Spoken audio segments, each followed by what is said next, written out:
সব কিছু কষিয়ে এখন মুরগিটাকে দিয়ে দিচ্ছি। এখন এটাকে সুন্দরভাবে কষাবো একটু।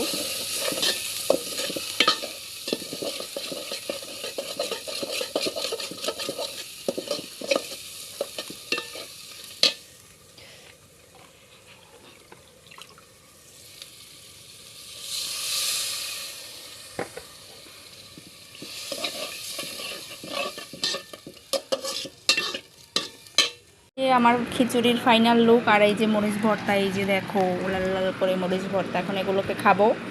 তোমরা এরকম খেতে কে কে পছন্দ করো কমেন্ট করে জানাতে পারো। গাইস, আজকে আমি কী রান্না করতে চলেছি, ভিডিওটা কিন্তু ফুল না দেখলে কেউ বুঝবা না। এখানে আমি ডাল, চাল আর আলু নিয়েছি। এখানে পেঁয়াজ, রসুন, আদা কুচি বাটা আর কি সব কিছু বাটা এইসব নিয়েছি। আর এই জায়গায় কিন্তু মুরগির গোশত নিয়েছি। তো চলো কী রান্না করতেছি, ফুল ভিডিওটি দেখতে থাকো, তাহলেই বুঝতে পারবা। এই যে আমি এখানে সব কিছু বসিয়ে দিয়েছি চুলায় জাল দিয়ে। এখন এটাকে সুন্দর মতো ভেজে নেব।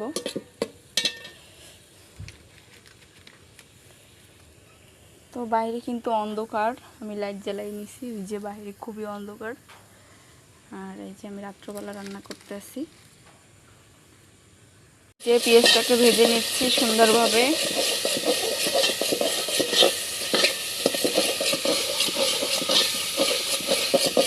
সব মশলা দিয়ে দিয়েছি, শুধু হলুদ মরিচগুলো বাকি আছে। একটু ভেজে নিয়ে তারপর সেগুলো দিয়ে দেব। সব কিছু কষিয়ে এখন মুরগিটাকে দিয়ে দিচ্ছি। এখন এটাকে সুন্দরভাবে কষাবো একটু।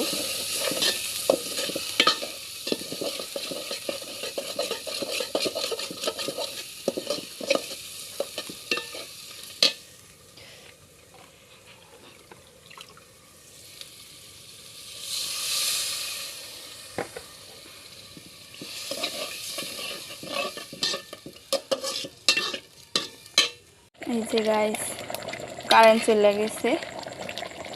ও মাই গড, এত জাল তো দেওয়াই যাইব না, দি লাগে।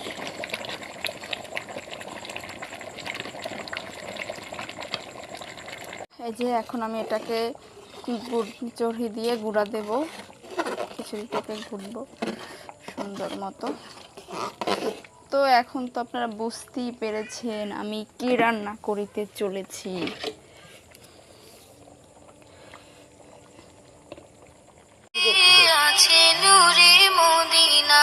গাইস, এই যে দেখুন আমার পাতলা লেটা খিচুড়ি।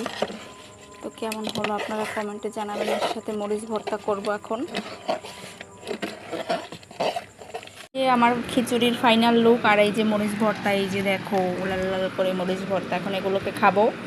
তোমরা এরকম খেতে কে কে পছন্দ করো কমেন্ট করে জানাতে পারো।